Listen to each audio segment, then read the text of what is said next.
minute to get my YouTube link. Hey everybody, if you're joining us, we're just getting started here, going live, and I want to do a post. So we're live on X, YouTube, and I want to put a post on Blue Sky real quick. Yeah, where's the share button? Oh, there it is.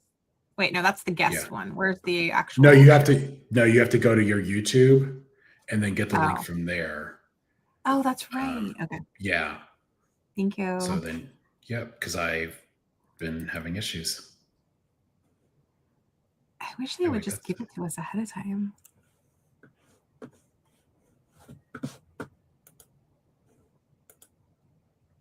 Wait, I am so sorry, people. Okay, here.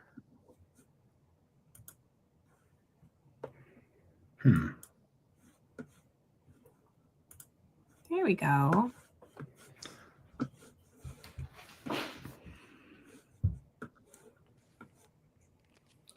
I can't get my link. That's weird. Oh, here. Okay. Got it? Okay. I got it. 1 second. And I will post on Blue Sky and then we'll get started. Sorry, guys. Thanks for bearing with me. It's really annoying that we have to be in so many different windows. Why even? It is kind of nuts. But we do have some fun stuff to talk about tonight. Well, some crazy stuff, maybe not fun. I was going to say, I guess if we're sadists. Wait, this isn't right. They are. If I'd known we were going to show up like this, I would have put makeup on in my camera. Let me see. I had a problem. I know I should have done some blurring, probably. Russell Vought. My goodness. Yeah, so the Courier did a really good. So they were one of the first ones to post early in the morning about the Vanity Fair article, and I saw it and I was like, I can make a video out of this. So I made a video, put some music to it, and posted it on my platform. So yeah, and it was good. I liked it. Here we go.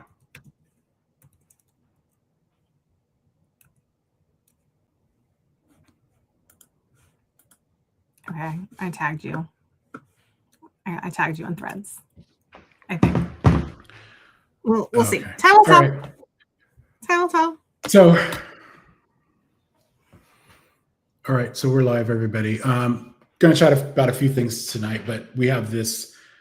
Let's talk about the Vanity Fair article first. So that took off really fast. These close-up photos. Yeah. And so the one I want to show you guys. What I really liked, which I don't think I can show it here because she'll talk through it. Nicole Wallace did a really good piece that I actually put into a video where she pretty much reads. So everyone was saying, "Oh, the article is out of context," right? And she pretty much reads a lot more than those quotes, like a lot more than the quotes than Courier put, and a lot of people put. Like a lot of people just put those like really hard-hitting quotes. And she actually read off a lot more. So it was in context. I mean, she didn't read the whole article, but she read a good part of it. And it's like, these are she actually said these things, so she can't really deny it. Did everybody get a chance to read the articles? I know a lot of people were complaining it was behind a paywall. I didn't read it. I saw it. Clips from you. No, I was just going to say, I read it. If you guys have Apple News or Apple News Plus, you can get a lot of these publications and read them through there for free, or it's part of your subscription. The thing is, they're not you can share them, but other people, the only people that can see them are other people that have Apple News. So like Washington Post, I don't subscribe to that. I subscribe to New York Times, but not the Post. Not Wall Street Journal, but you can read all those things through Apple News. It helps if you know that and then just put it into Apple News Plus. I like it. No, I'm not trying to advertise for them, but no, I do everything at Apple. This was fascinating.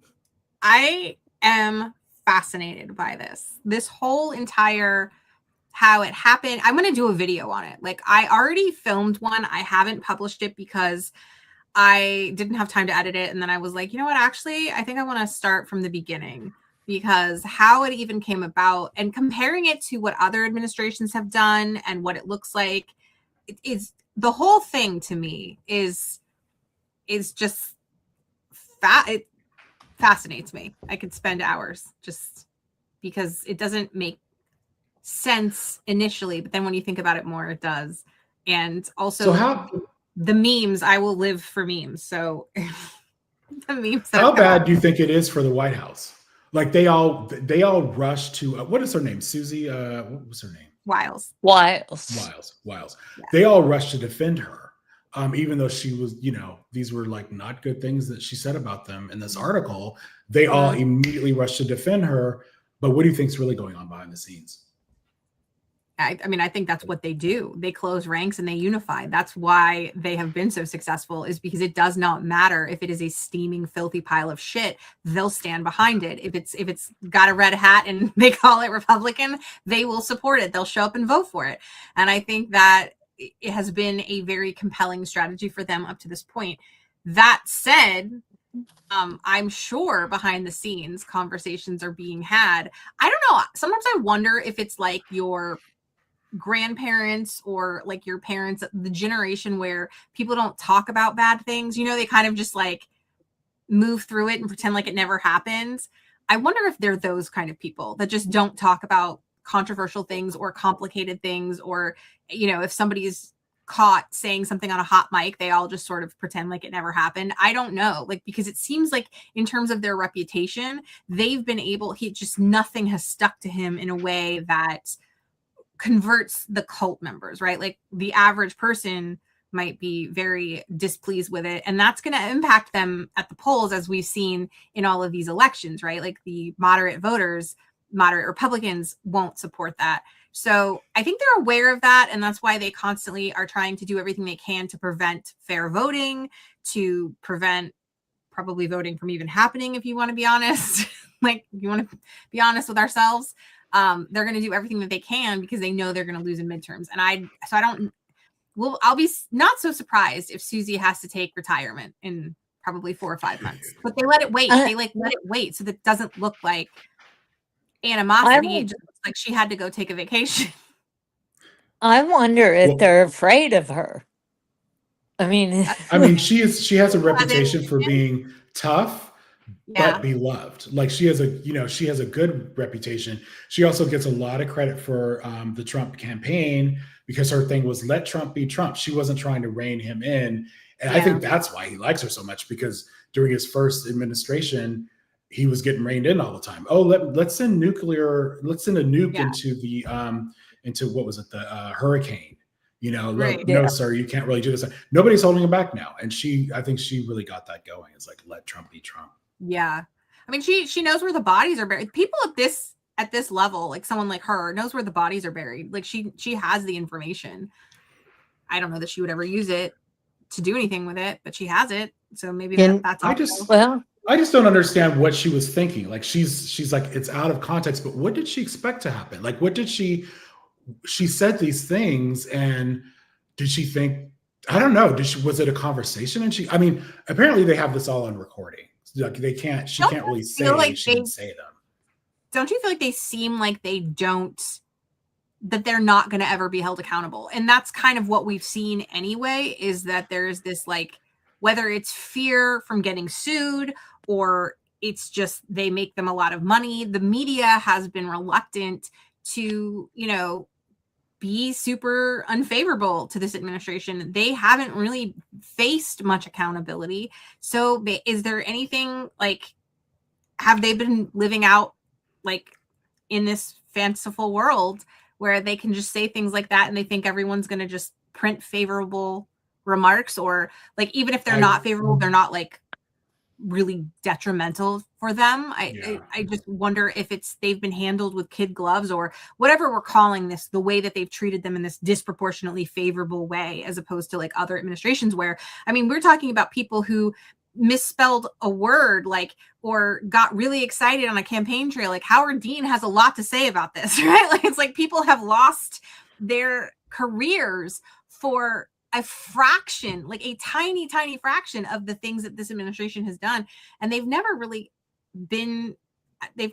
faced, other than the loss to Biden, which they claim is not legitimate. There's not been anything that they've had to worry about. So I wonder if it was like just the misplaced confidence of never really having people to your face, like a media outlet, not the major, like, more neutral ones that you would think like Vanity Fair is like more neutral, right? Like a Vogue or something, like that they wouldn't, obviously they're going to paint us in a favorable light. Like I can say what I want and they're going to be kind because everyone has. I don't know. Like it's this false sense of, it's the narcissism, y'all. It's the narcissism. That's what it is. I also think they're so used to, or certainly Trump is, but I think a lot of them are so used to saying, for example, we all know the economy is tanking, but Trump is saying, oh, it's great. I mean, first he's saying, oh, it's a hoax. Well, that wasn't working. He said it so many times it wasn't working. But now he's saying, no, it really is good. It's the best economy ever. He always talks in these superlatives and he's always demanding that it's almost like a demand that you believe what he's saying. And I think he's done that with the media too. He sues them and they bend the knee, without even losing in court. They offer him millions of dollars. And so I think there's a certain amount of power with that. And the belief that you can control everything, but it's really slipping away from him. He's not the strong man anymore. And more and more you see on the cable news shows that, they're talking about his health. They're talking about what a crazy ass speech that was. So, well, even that post he did about Reiner, that should have been all over the news. I think that was one of the things that was like, okay, he really went too far this time. Yeah, not on our local stations. Oh, okay. Yeah, it was on all the cable news, and then a lot of notable people commented on it. Like even people on the right commented on like, this is not okay. This is because also it's like, this is a decent man. This is a decent man, and also this is not really the time to do this. I mean, he wasn't even dead horrible. a day. It's horrible. It was horrible. What else we got here? We got Russell Vought. Well, yeah, he's something else. So this happened today. So the Kennedy Center board votes to rename the Kennedy Center Trump Kennedy Center. How y'all feel about that? I don't think he can do that. I mean, they're on the board. So isn't he the chair of the board now? So he inserted himself as chair of the board. Huh? Go ahead. I saw it explained that it actually needs an act of Congress to do. So it's very similar to the Department of Defense, Department of War situation, where internally they can do it, but officially we still have the Department of Defense. And in the same way, officially it is still the Kennedy Center. So, but again, it is just a distraction and evidence of his narcissism. So it's kind of like they're tricking him into believing it's changed, or they're letting him think it's changed. Everything has been the emperor has no clothes, so it just seems like this is yet another one of those. Yes. Okay. Well, let's watch this. Let's say, so speaking of narcissism. Left the South Lawn of the White House, and we noticed some very interesting changes that President Trump has made to the colonnade. He has now installed a presidential walk of fame. On it, he has photos of every single president he has now added descriptions underneath every single presidential portrait. The descriptions under his predecessor, Joe Biden, read sleepy and crooked. He calls former President Barack Obama one of the most divisive figures in American history. And then as for former President Bill Clinton, he has a note under there that his wife Hillary lost to him in 2016. These are just some of the changes that the president has made here to the White House. We already know that he has completely demolished the East Wing to make room for that ballroom. He's also paved over the Rose Garden. There's now a concrete patio in its place. Can we find what is written under Andrew Johnson? Because I think that's the most apropos. That looks I don't so know. stupid. I can't get over he's still putting the gold reliefs everywhere, like literally The Hobby everywhere Lobby, he can. the Hobby Lobby spray painted. It's terrible. And then supposedly he wrote a lot of this, which is also crazy. These have got to go. I mean, they've just got, like, day one, first 20 minutes, just rip this shit down, like, of the next administration. This is just... He's destroyed our house.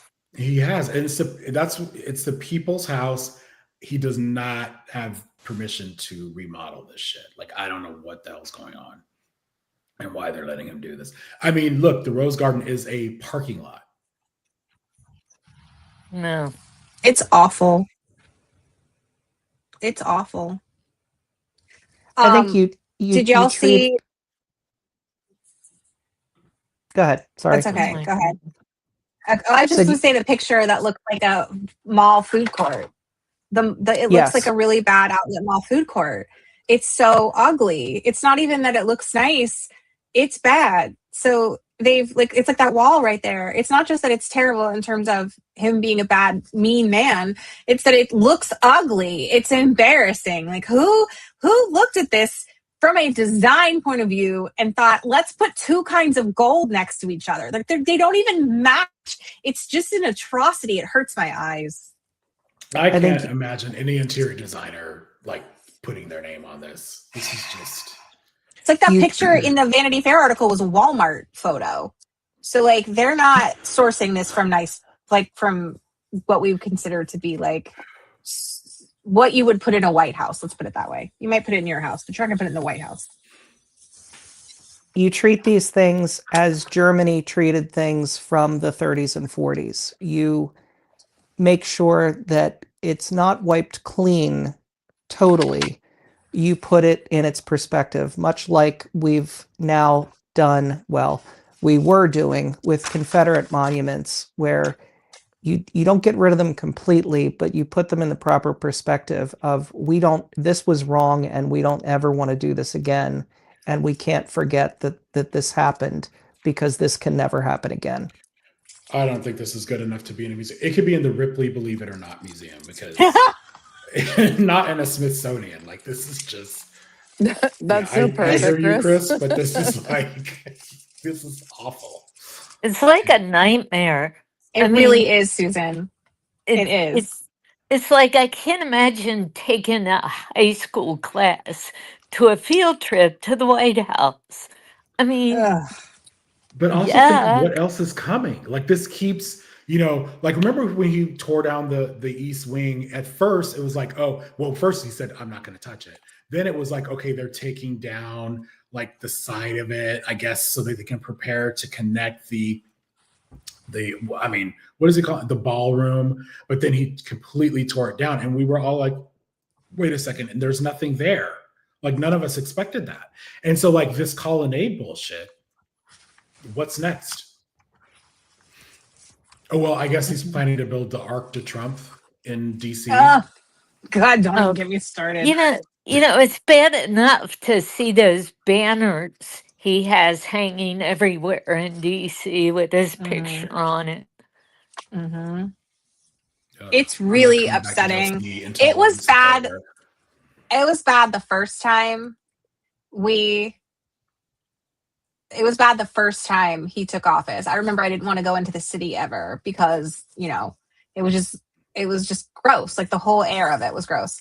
This is like, it's a punishment. It's just a punishment. There's no other way to say it. so depressing to live here in DC. Yeah. Well, I'm sorry. I feel you. Because it's one thing before when he wasn't destroying monuments and buildings, right? But now the fact that he's trying to put his face on things, right? Like, it's not even like I can go into the city and pretend like, oh, Biden's still in office, you know? Like, his face is staring at me. I don't want it. All right. So tomorrow they're supposed to release the Epstein files. So I saw this post today. I don't know if you guys know anything about it, but this is more about the Adderall, and it does. I kind of feel like he's been this way the entire time, but this is good. It says Trump snorted Adderall all through the day on Apprentice. He also ate Sudafed like candy, but at night and at parties, he switched to cocaine and high-end methamphetamine. The point is, he was always high. That hasn't changed. This came out before the 2016 election, because this was where apparently there was footage of things that definitely should not have come out, that Mark Burnett kept from coming out.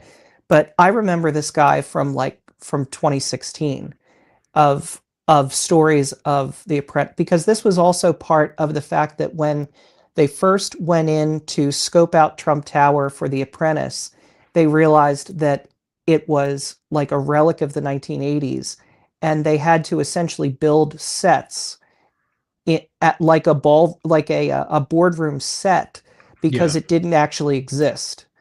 That was all part of, and a lot of people thought that was story. A real boardroom. They thought it was real.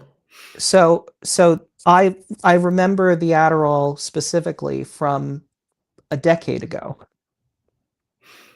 So I think that's pretty. So I saw this. This is a screenshot, and someone posted it this morning. I think it's very relevant after last night, after we saw his unhinged rant, screaming at us. We've talked about this so long. Anybody who's been on Adderall knows what happens when you take too much of it. And I think there have been many times where he's been overprescribed, or he is taking it recreationally, or I don't know, because that man's dosage isn't correct. Or he doesn't have. It seems like more than that, though. Maybe it's a combination of that and. It's for sure more than just that. That's not the only thing. People are speculating that ketamine is one of them, or one of his substances. Yeah, for sure. I mean, he kept sniffing too. He kept sniffing. That's been the case for years. He does that. Especially when he's doing long speeches, you'll hear this. I think because the mic is so close, maybe you'll hear this deep breath, or through his nose. It's kind of. I thought it had something to do with taking erectile dysfunction medication. Doesn't that do something for your nose? I wouldn't know. There's something to do with the. No, I'm not kidding. It has to do with there's a medication that impacts. It's not supposed to work on your nose. No, Casey. but it does something to the blood vessels, and it aggravates them, makes them itch. And so maybe it's Coke. Maybe it's just that. Maybe it's just the amphetamines, and I'm confusing my medications. But I swear it's something weird like that. I don't know. I'm not a doctor. Who's a doctor on this panel? We need a doctor. You're out of luck, honey. No doctors here. Oh my God. I just know it doesn't fix nose problems. No, I think it causes them, is what I'm saying. Oh, okay. I'm saying it's a side effect of a medication, that it causes the itching. And I can't remember. I swear I've read that somewhere, that it does something, it aggravates or enlarges something with the well, I mean, he's like a menopausal woman, basically. He's dealing with all of the weird. My nose is totally fine. I don't have any trouble whatsoever. I'm doing okay. I don't know. They're all on stuff there. It's we've heard all these reports that he's had doctors, it was a pharmacy giving out pills and stuff. So it doesn't surprise me. I will be interested. I hope it's written in my lifetime so I can know what the combination is, so I never do it, because it's obviously not working, whatever it is. And the fact that there's clearly a health issue underway. Was the AI picture last week before our live, or did we not? Was it after? I thought it was last week, but I could be wrong. It happened within the last week. What's time? I don't remember. I I don't remember when it got published, but that was part of why that was such a fascinating conversation, was because obviously there's been a lot of health issues that have been hidden from the public. This administration swore that they were going to be the most transparent administration of our lifetime, like, or ever, and they have ended up being the least transparent administration, and in fact one that has put forth a lot of lies to mislead the public. So that picture was interesting for that reason too, because it was either true and then it speaks to their covering up a major health issue that he has underway that's probably preventing him from doing his job impactfully, not that he ever did. But then also on top of that is the AI regulations. So that he is trying to ban states from regulating AI. But here's an example of a photo that's been maybe manufactured and nobody could really tell right away. And then, by the way, we're at the mercy of people who lie to our faces to know whether or not anything that comes out of the White House is true, right? So if a photo surfaces on the internet that a journalist takes and claims that it's real, the administration can turn around and just call it AI. There's nothing there other than the person that took the photo, right? Like, we don't. I'm fairly certain that this photo has been doctored. I don't remember Trump ever performing with Bugs Bunny. That's so. So I'm not an expert in photography, but I feel as though this may have been doctored. It's a good supposition. I think it's a good. Thank you. I've really tried to hone my skills of late. I can't believe we live in these times. Like, I think I say this every day. I saw that the not to flip subjects, but it's kind of all related. So I saw that the Academy of Pediatrics, American Academy of Pediatrics, had been defunded because they had been critical of RFK Jr. And that's, that they keep defunding agencies that are legitimate agencies. And now we're having to look to those places, when it comes to like vaccine schedules and things like that, because we can't trust this administration. So this is really just, like Susan said, a nightmare. It's a nightmare. And I said the other day, I'm like, no one's going to convince me that we all didn't die and we've gone to hell and this is us in hell. This is what we're doing every day. But the amount of disinformation, the amount of misinformation, the amount of fuckery that comes out of this White House, of this administration, of this Congress, like I've never seen anything like it in my lifetime. And I don't, like, at this point, we're kind of so saturated in it that it's our norm. And so that's why everybody's tired, if you're wondering. That's why we're all exhausted, because I thought today was going to be slow. And then we had all this news about we're renaming the Kennedy Center. Oh, like, now we have to go check. Oh, he can't really technically rename it, like what Chris was saying. But it's like, we have to go find that information out, because this is the kind of stuff that other presidents would never have done. So not only do we have to deal with normal global issues and things that are tragedies or like just your typical stuff that happens in the world, we also have to deal with president that's trying to subvert the laws, intentionally doing things, taking more power, like broadening his scope of powers. And we all have to try to fact check that and figure out what he can and can't do, what Congress is willing to stand up for, which is probably not much. It's a lot. And I, quite frankly, need a 6-month vacation. I don't know about anybody else, but.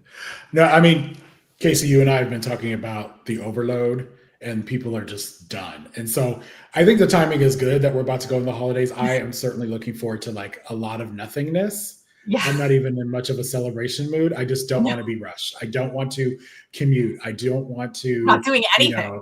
Yeah, exactly.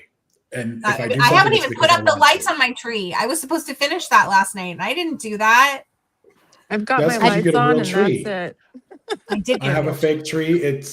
The fake tree has been up for weeks. We do have one of those, and the kids' fake tree is up. But I like putting up my tree. I take a night to myself, and I put on a Christmas movie, and I do the tree by myself, and it's my tree, and nobody gets to mess with it. They get their own, but this is mine.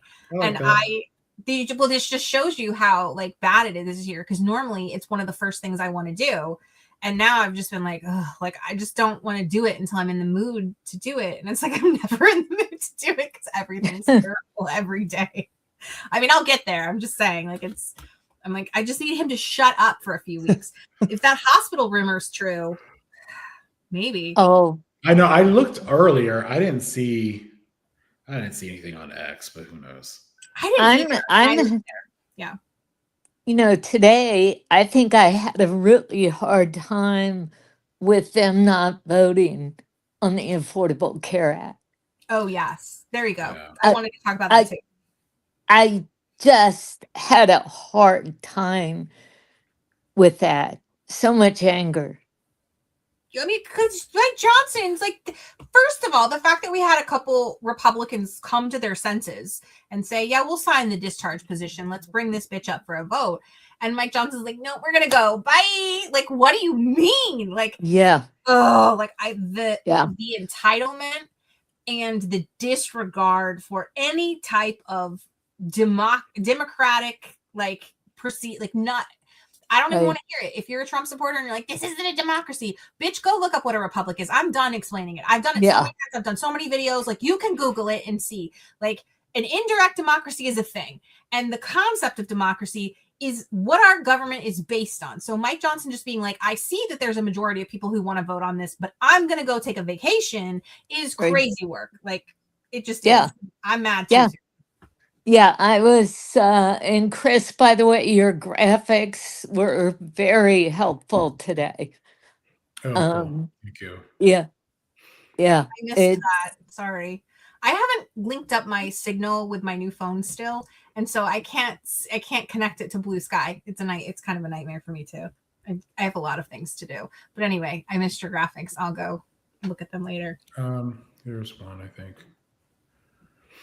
Yeah. We talked about pre-existing conditions being, like for me, I'm screwed because my rates are going up like drastically. We're going to be paying $3,000 a month. But I think the bigger thing, like, I feel like that ship has sailed. I honestly feel like even if they had voted to extend it, it wouldn't have hit anytime soon. Extend the tax subsidies. The bigger thing, I think, is saving the pre-existing conditions protections in the ACA. And so that's what this graphic is about. Yeah, I feel like that's not understood by enough people. And again, I see why, because there's so much going on. And I also see that there's still this tendency to believe that government is designed to help you. Like, that even though it's not always good and even though it's not always fair, like, ultimately it is there. That's the whole point. It's a social contract theory, right? Like, you're signing off some of your freedoms and liberties so that you can be a part of this community that's going to keep you safe. And normally that's true, like, even with Republican administrations, but this one is not. And so this idea that insurance companies, which are, it's like, they're not for you ever, right? Like, they're not ever going to protect you. That's not their purpose. So they're out there trying to make a profit, and they're predatory that way. And so this concept of pre-existing conditions and like needing protections, the only one that's going to do that is the government. The companies are never going to look out for you that way. So it's the government's responsibility to come in here and negotiate on our behalf so that we can have affordable health insurance, so that women who have had babies can have affordable health insurance, so people who have asthma can have affordable health insurance. All of these pre-existing conditions, basically, if you've had any kind of medical issue in your life that might occur again, or hey, maybe not even, because you have lifetime limits as well, right? Like, they have lifetime limits on the amount of coverage that you get. So if you have a long hospital stay for something, you're already halfway there to your lifetime limits. So to me, I feel like a lot of people just hear, oh, the exchange, well, I don't buy my insurance there. And so they think that that's the only thing that this bill does. And that's not. There's so many other things. And I think it's intentional that that's not talked about a lot, because especially this administration, they don't want people talking about it. They don't want people knowing that there's, a way to protect you as an individual and make sure that you get affordable health insurance. And that, by the way, it's reasonable that you should get that. We're the only country that doesn't even provide health care. Like, here's the thing. We're trying to reinvent the wheel, but really what we need to do is copy what most, or if not every other Western country does. They provide a single payer option. They provide health care for their citizens. And we're acting like it's really the Republicans, but even the Democrats, like, honestly, I've said this before, we should never have had the ACA without a single payer option. You had to have a public option there. 100%. We are finding people that aren't getting health care because they can't afford it, or health insurance because they can't afford it. Well, how can you find people unless you can guarantee health insurance is affordable? And it's not, especially now. And this is 100% on Republicans in the sense of they have been the ones that have made the ACA what it is today by weakening it, by taking away, they would like to take away the protections, the pre-existing conditions, and that would be, they would get reamed for it, but that's really, it's hanging on by a thread. And they've weakened so much with this healthcare plan. Yeah, and I would say that even at the start of the ACA, the Democrats were limited by, and again, I talk about this all the time, but I'm going to say it one more time, the fickle ass voters who will vote for Republicans no matter damn what. Like, you can put forth a piling scheme of shit, they're going to vote for it, but the Democrats have to appeal to a much more heterogeneous, like, diverse population, and they can't do it. And so they never have the numbers confidently to step out and say, hey, I want to do something that kind of looks like socialism. It's not. Let me just explain. And they're too nervous. So they just always end up having to appeal to what the Republicans want to do to try to be more moderate, that's what they think is the better solution. And so whether we think that that's misguided or not, I have feelings about that, of course. But I just think it's like, this is, again, the pattern of the Democrats not having unity and not having reliable voters, whereas Republicans have had that historically. So they wanted what they wanted, and they've gotten more of what they wanted. And the little thing that the little thing that was a big thing that we managed to carve out here with the ACA still got tainted by them in this way. And so now there's also this like displeasure with the concept of ACA, when in reality, if it's just fine-tuned a little bit, it can work for everyone. We, like Chris said, we just need to copy it's an equation that can be copied. The problem is that people are going to have to pay, not people, but the government and insurance companies. And those are the people that don't want to pay, right? The insurance companies don't want to have to lose out. The government doesn't want to lose out. Well, with the Republicans' plan, they won't lose out. Because I was reading Mike Johnson's concept of a plan, and it basically says that the employer will be able to shop at different places for healthcare to meet the needs of the employees, but they don't have to. That's right. Okay. I mean, can't they do that now? What that means is, if you have a baby born like my son was, they would come up to me and say, sorry, we can't employ you because you're making everyone's health insurance go up. And that's going to happen. Yep. And I don't know. I think we might be forced into a public option when the rage gets so intense. When everybody, because I think a lot of people still, Casey, you and I were talking about this the other day. I don't think everyone realizes that even if you have employer health insurance, your rates are going to go up, because what's going to happen with the ACA tax credits expiring, people like me, like I buy my health insurance through the exchange because I'm self-employed. My rates going up from $1,700 a month, which is not reasonable in my opinion, but to $3,000 a month. Okay, that's a big jump. We're not doing that. But then you're going to have a lot of people like us opting out, and we'll get healthcare a different way. Opting out, a lot of people are going to have to drop their healthcare insurance because they cannot afford it. Then the employers' healthcare rates are going to go up too. So this is going to affect everybody. Because the insurance companies are going to want their bag. And I was telling this to my husband because we were talking about budgets and budgeting for next year. And I told Chris this already. I was like, I was telling him how we needed to look on the horizon, because likely next year his insurance is going to go up next year, right? Like, or the year after or whatever, that we need to plan for that. And he was like, well, and he kind of like did the and then I explained what Chris just said, and he's like, "Oh, I never even I didn't get that far. I didn't get that many steps ahead because he wasn't thinking." And I'm like, I don't think a lot of people are, because they're also being, everything's being thrown at people right now from so many different directions that if something doesn't immediately impact you, you're not necessarily looking ahead to see if it will. And so it's just like with the Medicaid and Medicare cuts. People are like, oh, that doesn't affect me because I'm not on them. But when you take away funding from people, you also take away funding from places like hospitals that then have to close, especially in these rural areas where they don't have a lot of access to healthcare in the first place. And so when you close a rural hospital, now someone has to wait 2 hours to get to a hospital where they could have gotten to one maybe in 30 or 45 minutes. That's a big difference, and people will die. And so that's where I think Chris is right, because eventually enough people will suffer and die that the outrage will come. But I think initially people are going to be mad and angry like they are now. And they're going to do exactly what Chris said. They're going to cancel their insurance. And so initially there'll be like this a lot of like outrage, and then it'll die down a little bit. And then eventually we'll hear it again, and it's going to be a big wave. But how many people have to die? How many people have to suffer in the meantime unnecessarily when we know this is an issue? Like when this can be addressed and should be addressed by Republicans, and they're choosing not to intentionally.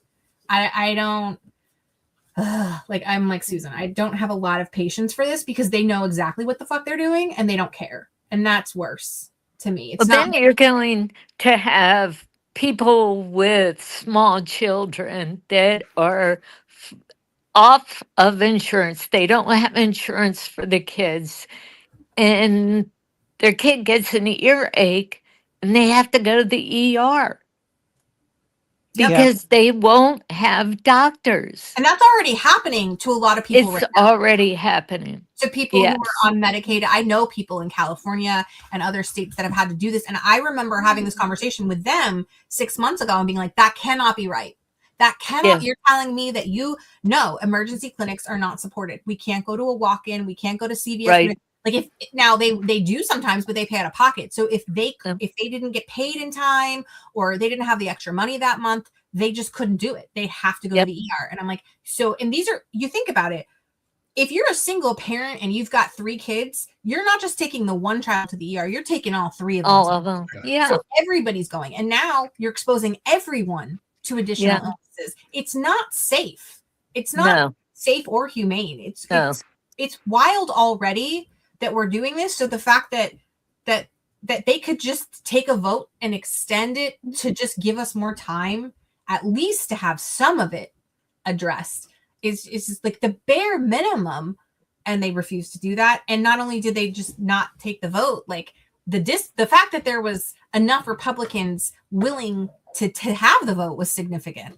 And then they just ignored that is huge, like a big fuck you to me. Like that's, or to everybody. I mean, to me, and we're getting measles back. So if you if you throw that into the mix, that's going to be really helpful. Yeah, measles. I mean, that's terrifying. Honestly, I don't think it could happen at a worse time. You're going into the holidays. I mean, it's one flight away, and measles is the most contagious disease on the planet. It's like they thought, let's bring back the government and fascism. Let's also bring back the diseases of 1930s. Like, it's not like what a great time to be alive. Well, so now guys, that we have about AI. Measles. I was just going to say, I posted about measles a couple of days ago when we were learning about this outbreak in South Carolina. But the thing is, people in my replies on X were like, great, I'm glad this is happening. Like there are people that legit believe in herd immunity, thinning the herd, like just all kinds of wild stuff that's just really hard to digest. Like I have to step away from that shit. I wanted to mention since we talked about ERs though, I think it's important to point out that that's the most expensive kind of healthcare that you can get. Yes. You can't shop for rates. If you're going to the emergency room, it is what it is. And it's also the most profitable part of a hospital. Mm-hmm. There's something wrong with that. Like that combination is not okay. And that will get passed on to everyone else. Everybody else. It makes everything else more expensive. So, So you guys so this is people are saying Epstein Eve. Did you see some of the new pictures? You got the new pictures. Yeah, so that's one of them with Bill Gates. A lot of people, this one in particular, a lot of people commented on, like, this is not a girl that wants to, or a woman, I'm saying girl because I'm not sure, but that wants to be in this photo. She is not warm on Bill Gates. Bill Gates is smiling, whatever. You could definitely tell she's tense. And a lot of people pointed that out right away because I had posted that this morning, and that was a lot of people commented. Like a lot of women were commenting like this. You can this see the is body ridiculous. language. It's not nice body language. That's not. No. Yep.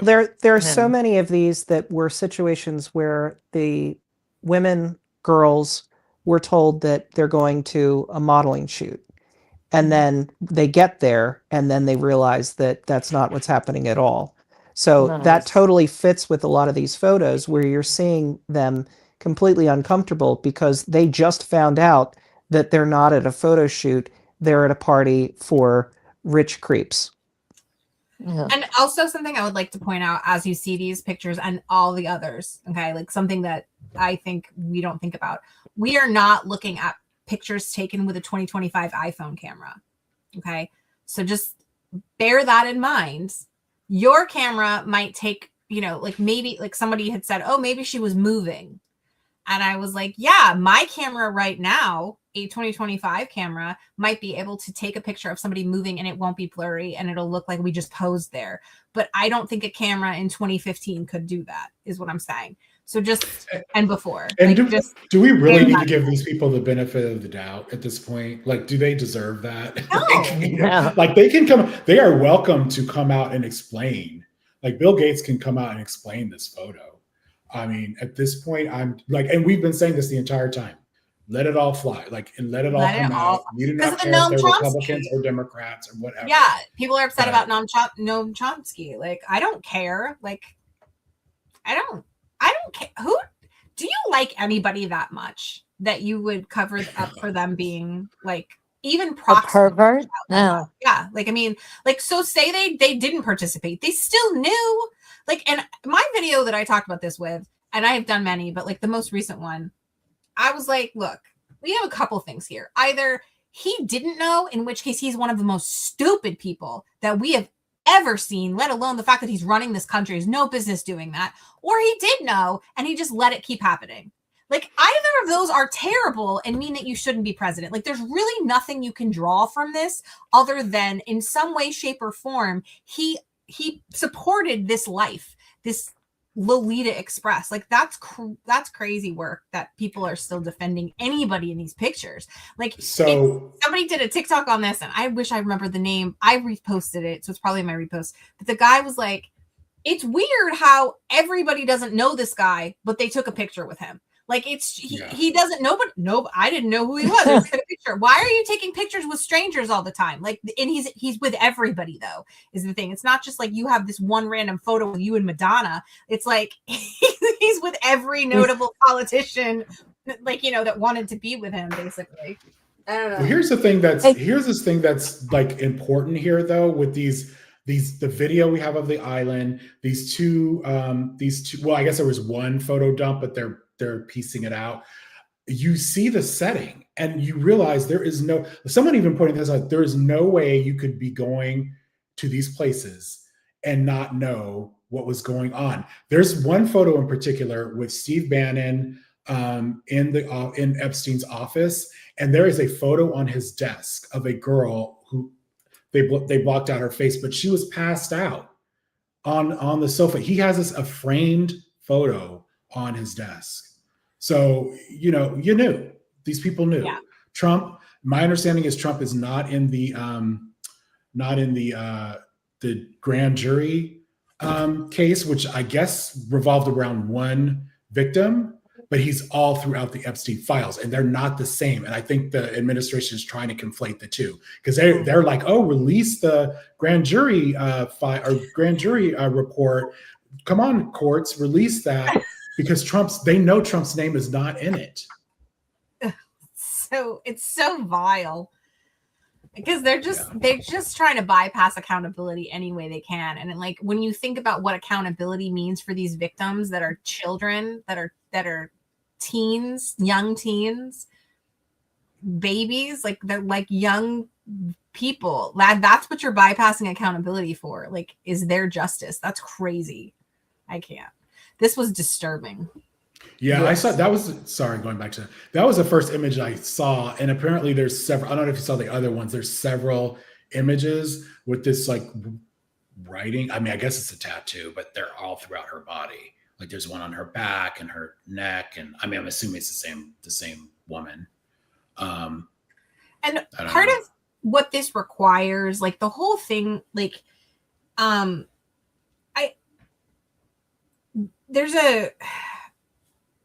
the concept of grooming, I think, is difficult for a lot of people in older generations to understand, because it just wasn't talked about. Like it wasn't something that was discussed. It wasn't like, it just, people weren't familiar with that notion. And so there's a lot of this talk of like,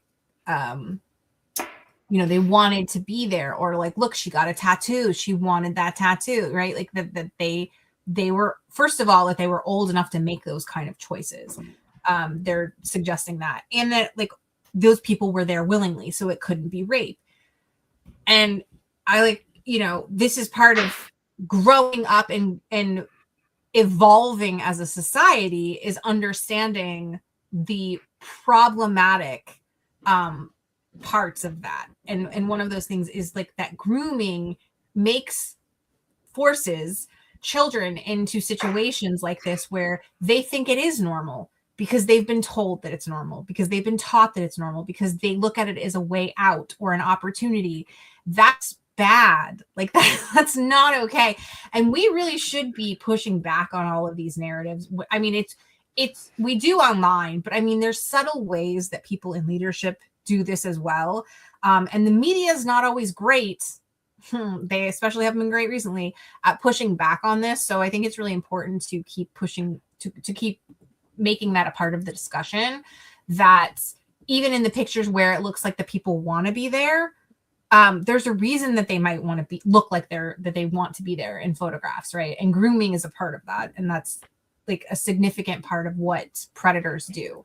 And while we may know that, and we may all have seen documentaries, or we watched To Catch a Predator enough or whatever, a lot of people, especially in older generations, didn't. So there's still a lot of apologists out there, which is awful. I guess Susan hopped off. I didn't know she left. But so Susan, if you're listening, good night. But actually, I was going to mention her Congressman Suhas was so good on this. Like he spoke, what was he? He was on Casey Hunt's show, and he said there are sex acts in these photos that obviously they have not released. So he says it's pretty disgusting. Okay, so do you guys think these are going to be released tomorrow or not? I hope so. I want to get this all out. Let's get let's do it. Pull off the Band-Aid. I think so, but I think they're going to be highly redacted. Yeah. If they're going to do it, this is the best time to do it. It's a Friday. It's right before Christmas. People are distracted. You normally want to dump stuff on a Friday anyway. So they're either going to do it tomorrow, or they're going to make some gigantic excuse tomorrow as to why they can't. And that will tell us that they're going to try to just not follow the law and just block this indefinitely. So we'll know either way. Yeah, I think that you're right. It's a good time for things to get lost, over the holidays. It's a good time for people to, be busy and miss headlines, or to have an initial reaction, and forget about that because they're unwrapping presents and drinking eggnog and like whatever. So I think in terms of timing, I don't think the Republicans could get a better shot at this than now, but maybe they think they can. Maybe they think they can just not release it. I don't know. I think this one's important that I put up. This came out a couple of days ago, I think. One of the women who has never before spoken publicly told the Times that Epstein coerced her into attending 4 parties at Mr. Epstein's home. Trump attended all 4, the women said. At 2 of them, she said Epstein directed her to have sex with other male guests. So I don't know. I think it's probably worse than we think. The actual files. And I think it's important to note too that everything that we're seeing, like all these photos, that's from the Epstein estate. So this isn't even in the files. These are the Epstein estate. So they're like here. As long as I think the condition was you have to protect the victims. you have to redact them. So I think out of an Well- abundance of caution, the Democrats are blacking out women's faces that even some that have come forward because they just don't want to be, they want to be safe. I think it's the right call. Yeah. And I just think when it comes to the DOJ files, I think we need to remind ourselves that, thousands of FBI agents spent hundreds of hours or thousands of hours going through the DOJ files, right? From what we understand from the Mhm. reports that have come out. Yeah. So I'm not hopeful as far as, what comes out tomorrow. I feel like we're going to get either Well, piecemeal or nothing. I think piecemeal. it's been very clear that this is Trump's FBI. Like this is Trump's FBI. 100%. Department of, the Department of Justice, Yeah. all of it. I do think it's worth mentioning that, some years ago, and I can't remember the victim's name, but she was the first one to come forward, and the FBI didn't give her the time of day. They, so many of these victims were blown off by authorities. So this is important for them to be heard and for these stories to come out. Obviously, didn't we hear there's like over 1,000 victims? I'm sure they don't all want to, they are choosing to be private. That's totally understandable, but there are several that are his voters even, that are, because he promised to expose all this. They're not walking away from this. I've been heartened by listening to some lawyers explain that no, we cannot trust the FBI. However, it's not solely in the possession of the FBI. That there are other governments. Look at Great Britain and former Prince Andrew. There are lawyers out there. There are government officials out there. There are people outside the FBI that if the FBI comes out and says, "Okay, here's everything," that can call them on it and say, "No, that's absolutely not everything, because I know that it's not everything because I have seen X, Y, and Z." Great point. Mm-hmm. Yeah, that's good. I hope they do speak up then, I think it takes a certain kind of bravery at that point if they're actually hiding things to come out. It's one thing to say it before it happens, but after it happens to actually be the one to come forward and say, "No, this isn't, you're not releasing the files like you should be." So yeah, tomorrow's going to be interesting. One way or another, because if they don't release it, aren't they breaking the law? There's a court order. Yes, I'm just saying. Yeah, there's a court order. Massey spoke on it today, saying that technically, Pam Bondi, if we are to win the 2026 elections, that there is no statute of limitations on this situation here, so she could be held accountable and charged. So fingers crossed. I don't think she cares, but yeah. Why, with all the people who have seen this stuff, why just no one can just release it? Just no one can just nobody, not a single one. I mean, they need to take care to make sure the victims are protected, but I don't know. It'll be, not to totally change the subject, but going into the new year, it'll be very interesting to see what's left of Trump's cabinet. Who leaves, who, and who he replaces with certain people, but who voluntarily leaves and who he, asked to step aside. There's a list of names already that people are thinking are going to be gone. This isn't the first administration, though. The first administration had cabinet members in the beginning that were at least semi-competent, and they left because they saw how dysfunctional and horrible things were. That is not the case here. With the possible exception of Marco Rubio in terms of just his acumen, not what he's actually done, they are almost to a person not fit to be in that role. And so I don't know that you're going to have the same Rex Tillerson defection that you had in the first administration. Yeah. I think that's true. I think it might be a totally different story after the midterms. If there is a blue wave and he's so, like people are already talking about him being a lame duck. He doesn't have the same power. There's been and then distancing language from people. Yeah, oh, for sure. I mean, it's coming first. It's going to come first, I think, from, sitting members of Congress that are going to be terrified as we get closer to 2026 of losing their seat because of a man who's denying that there is an affordability problem.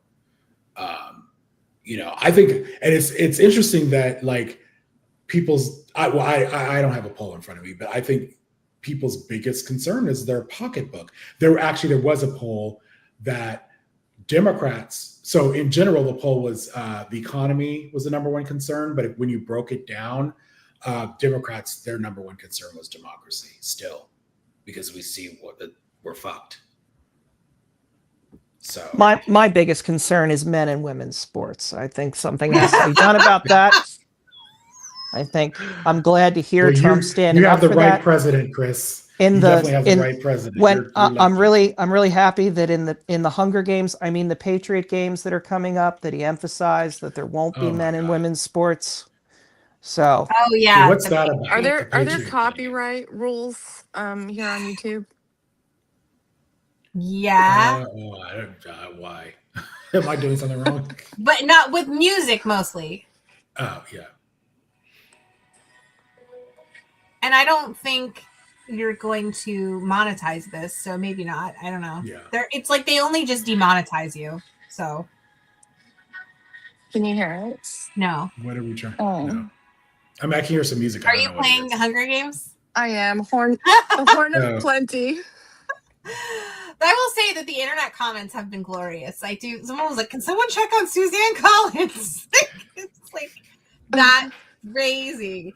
Also, I mean, she should get royalties for it. For real. It's not a handbook.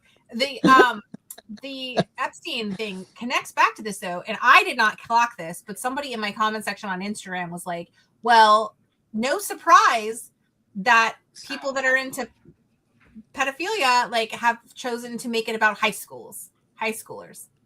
So it's like the participants are high school students. So they're underage, likely. And that's what we're going to watch is high school students competing against each other. It's interesting. May the odds be forever in their favor. Yeah, it's wild. Bread and circuses. That's what we're getting. Yep. And it's and I hate it. I also just saw that it just came out while we were on the live that is it Dugan? Is that how you say Judge Hannah Dugan? Is that how you say her last name? She's the judge that was being tried for obstruction of ICE agents. Letting the grand jury found her guilty. Great. Which I hate so much. Great. You got to be kidding. Sorry to break in with more bad news. But so she was found not guilty on the lesser offense of concealing an individual to prevent an arrest, which is a misdemeanor. She was found guilty on the felony charge of obstructing a proceeding, which is a felony. Wonderful. I hate it. Because this is like, I think I did a video on this. It was a while back. When was it? This was her letting the gentleman go through a different door. Yeah. So he was in her court for something to do with his immigration status, correct? Like, I thought, wasn't it? I can't remember. Doesn't matter. She basically was like, you can come through. Like, I don't know. Like, she probably did what you would normally do with people that just show up and demand something. I'd ask for warrants and shit too. Like, what do you mean? I don't know. At the time, it sounded like she was doing the right thing, but the grand jury didn't think so. Her attorney said, you're going to check on government overreach. Use your power to do justice in this case. You have the power to correct this unjust prosecution. It's your decision and justice is in your hands. So I don't know what the fuck is going on in Milwaukee, but you got it wrong. Like, I'm so sorry. I'm not going to apologize for this. Like, I am autistic as fuck. And I am very rule bound in a lot of ways. You've seen it before. But if you put me in a grand jury with somebody right now, and it had anything to do with fighting back against this regime, I'd be like, I didn't see anything. Not guilty. Like, what do you mean? Like, the rules don't apply anymore. They're not following them. Why are we? I'm so mad about it. Yeah. I'm so mad about, like, why are we still pretending like this is normal? Why are we pretending like they're doing anything in our best interest? Why are we pretending like he's not trying to steal the whole damn thing? Like, this man tore down half of the White House, like a whole section of it with no one's permission at all. Like, just showed up with a backhoe and like knocked everything down. He's trying to rename the Kennedy Center. He's trying to put up monuments to himself. Like, why? Like, and these were his friends. These are the people that he was hanging out with. I went back and pulled the first video I think I did on Project 125. It looks like from my screenshots was 2023. 2020. We had knowledge of this in 2023, and we were talking about it. And people are still like, yeah, like it sucks, but what? But what? What do you mean? Like, why can't we all just unify against this? Why are there people in the middle that are like, oh, but no, this is a fascist regime. Like, their goal is to never have elections again, or to let you think that there are fair elections, but they won't be. Like, I'm not a conspiracy theorist. Like, there's all this evidence. They put it in a manual and they published it and put it on the internet, like, for you to see. Yeah, Justice Warrior here with you. On the neurospicy. Yeah, the vibe. justice sensitivity is I feel livid right now. I am so angry right now. And I think what gets to me is that we now have a judge who's found guilty, but what about all the shit they're doing that got her there, right? The being masked, they have no warrants, they're disappearing people. There's right now a person, a US citizen who nobody, like, they just found her in Louisiana in some, one of the centers. I'm just so blown away by all of this. I don't understand why they're not being held accountable for that stuff, but folks trying to do the right thing are. 5 years in prison and a $250,000 fine. You gotta be kidding me. Is the maximum, and the judge did not set a sentencing date yet. But the fact that Brad Schimmel, the prosecutor, made the statement that this is not political, this is something that we felt was very serious that we had to pursue. I don't know that people really understand the extent of prosecutorial discretion. And the fact that prosecutors don't ever have to charge anybody with anything, that it's a choice. So the fact that they charged her was a choice that they made. That the fact that they charged her was absolutely making an example of her. 100%. 100%. And that is the problem. And this is why we see the media backing off. And we see people backing off at protests, is because they're like, well, I don't want to go to jail. Like, well, you know what? Like, you're about to have no freedoms at all. So, like, yeah, we're there. This is what I mean. Like, it's going to have to get, this is also part of the problem with, I'm just going to say, the white brigade, the Mayo tinted brethren of mine have a problem because they don't have a history of having to rise up against an oppressor. They've never been oppressed. That's the problem. We've never been oppressed. We don't have, women have, but like, you know what I'm saying? You're here. This is what it's like. It's time to act. It's time to do something, but like, they don't know what to do because they don't have a history of that. So it's just kind of, they're like, like, I guess at some point, like, it's going to be too late. This should really concern people. But starting to throw judges in jail is a real fucking problem. Like, I am not being hyperbolic. I am probably underreacting because I'm tired, to be honest. I could be more upset about this for you. I mean, I am on the inside. You're just not seeing it, but I do want to punch something. Because judges, that's like the last, that them and governors, That's what you got. That's your last line of defense. All right. Well, we might have to do another live tomorrow, guys, if depending on how this Epstein thing goes, because if it's explosive. I don't think it will be, because I agree with Michelle, but I think you're right that we need to we need to see.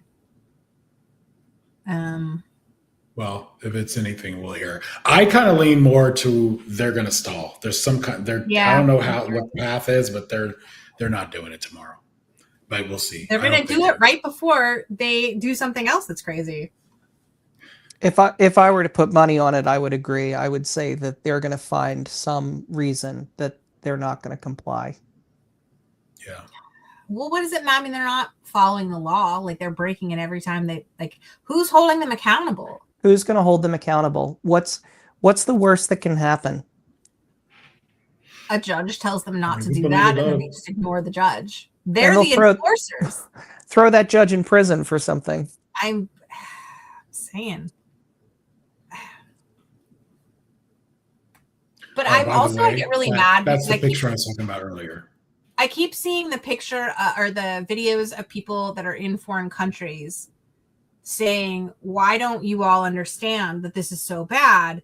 Like, and why aren't you making a plan to leave? And I'm like, well, do you know the millions of people that can't do that? Like, you can't just like up and leave and go to another country. First of all, you have to have money to do that. Second of all, you have to have an occupation to do that. Third of all, like, what about people who are disabled and can't go? Like, what do you mean? Like, so we're all just going to be like, yeah, I guess that's fine. If they want to be fascist, they can. See you later. What? Like, what do you mean? Like, this, I'm frustrated about that. So, the problem is that a lot of people haven't been touched by this stuff yet on a continual basis. They see headlines they don't like. It's frustrating, but they're not necessarily seeing the full impact of it. It's the same thing when it comes to the economy. I really thought the economy would fall faster. And so that would be the thing that sort of was the catalyst for getting people aggressively engaged. And I think it still might if we can get to midterms. I do think we'd see a pretty substantial pushback. And I think if Congress, if Democrats had enough numbers to pass legislation and then this administration started ignoring that, I do think people would start ignoring the administration. Like, I do think people would push back on that, but they need to have someone that looks like they're in control. Like, right. Like they need to have a Congress that's got the wheel or something. It can't just be the Trump administration controlling everything. It's not going to work. I think people need that election to happen first. And I think people need to see that there's an end in sight, and then they'll be willing to kind of flip. And then once you got a few people flipping, everybody's going to start pushing back, and then they'll lose control. But that's got to happen first. So I think we're going to see more of the Judge Hannah Duggan stories as it looks like more people are going to be willing to flip because the administration is going to do everything they can. The more desperate they get, the scarier they will become. I mean, that's what I put about his presidential address of lies, or some people called it the Pettysburg Address. Like, that's what I said was it looks like they're scrambling because they know that they've lost control. They know that people are not on their side anymore. And that looks like people that are desperate to try to corral the people, to convince the people, to distract the people. Because in the past, it's worked for them with their cult members, right? When they speak like that, it speaks to them, and those talking points, even if they're lies, they spread. They don't understand that because their countries are all close together. Yeah, that's so true. Sorry, I just saw a comment. That's 100% true. A video up that Pam can be held responsible, but he doesn't say how. It's weird to be on the same side as Thomas Massey. So, like, it's weird to wake up and be like, oh, I agree with that. Okay. Yeah. Well, what was the other thing I wanted to say? I feel like, did we hit all the things I texted you about? I don't remember. There was an unreasonable amount of things to talk about today. Only thing that I can think of that we didn't talk about was was it the Patriot dividend or the war dividend or the warrior dividend? The warrior dividend. The Patriot, they were calling it the Patriot. The $1,776 that apparently every active duty. Oh yeah, so now they have to pay Patriot taxes bonus. on money that they were going to get originally anyway that was going to be untaxed. God, they're so fucking stupid. So the money that was already earmarked by Congress that was done back in the summer that they were going to get anyway, that was going to be untaxed. For housing. Housing. Trump did something, I forget how he did this, but like he took it in such a way that they now have to pay taxes on it.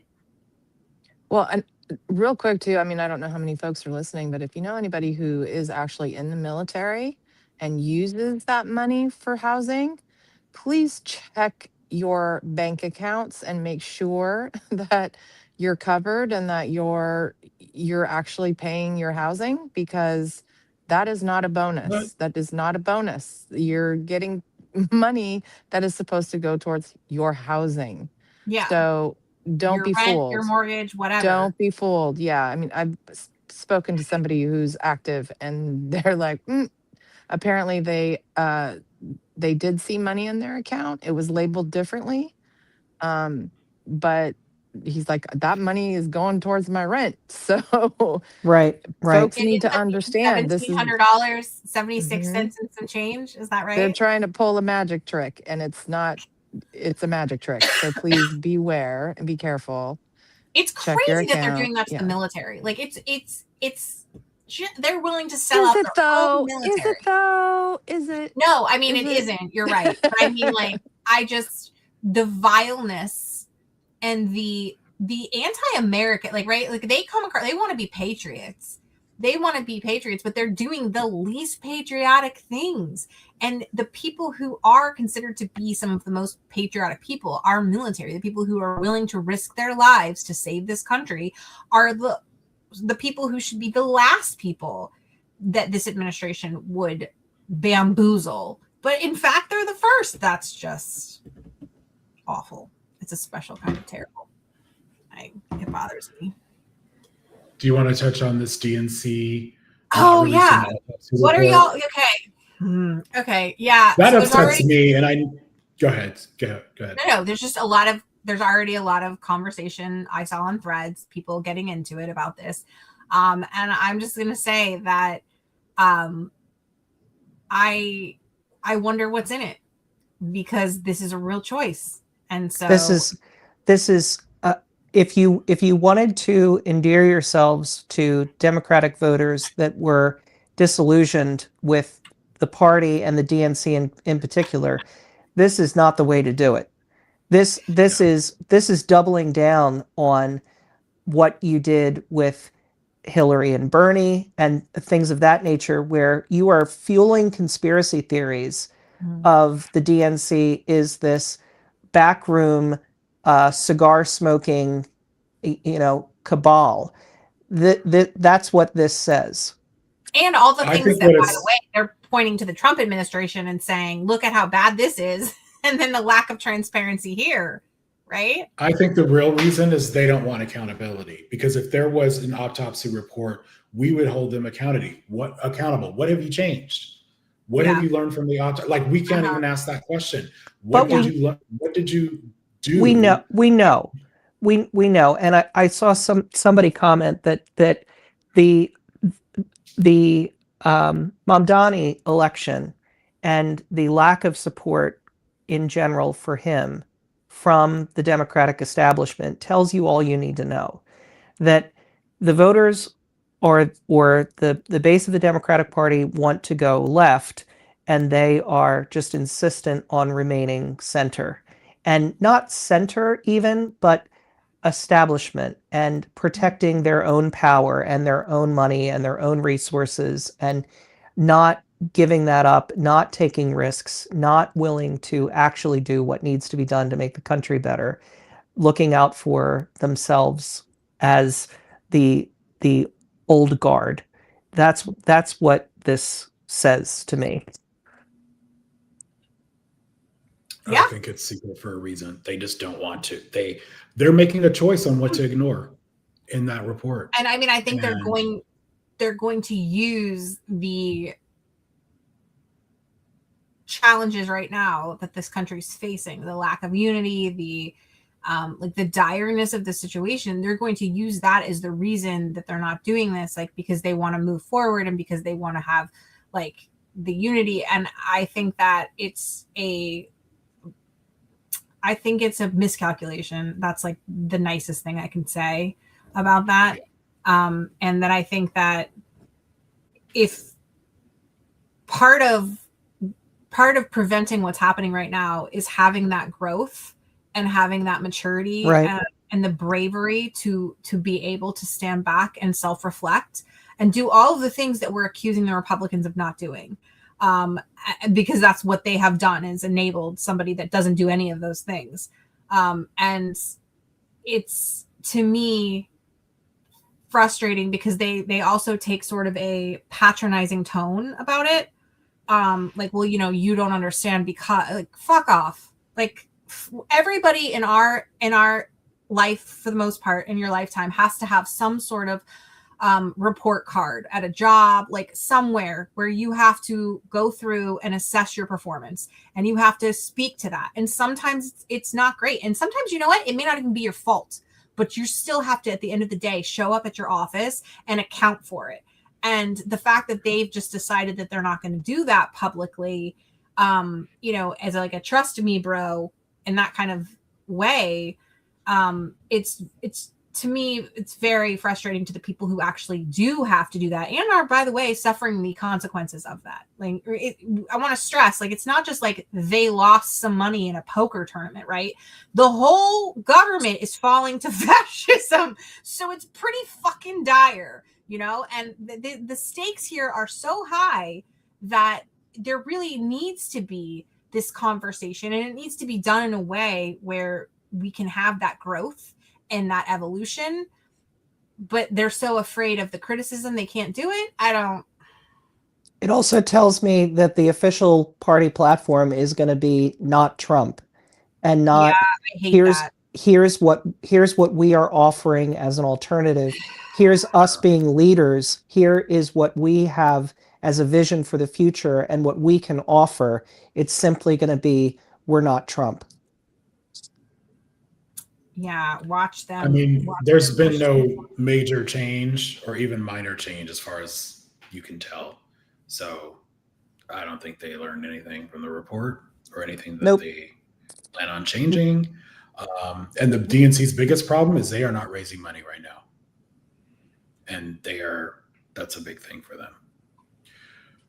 And how is this going to help, right? How is this going to help them raise money if they're not? No, because honest do you want to open your pocketbook for the DNC? Not really, no. They're still in the old mindset that if they pretend like there's no weakness, then they're going to do better.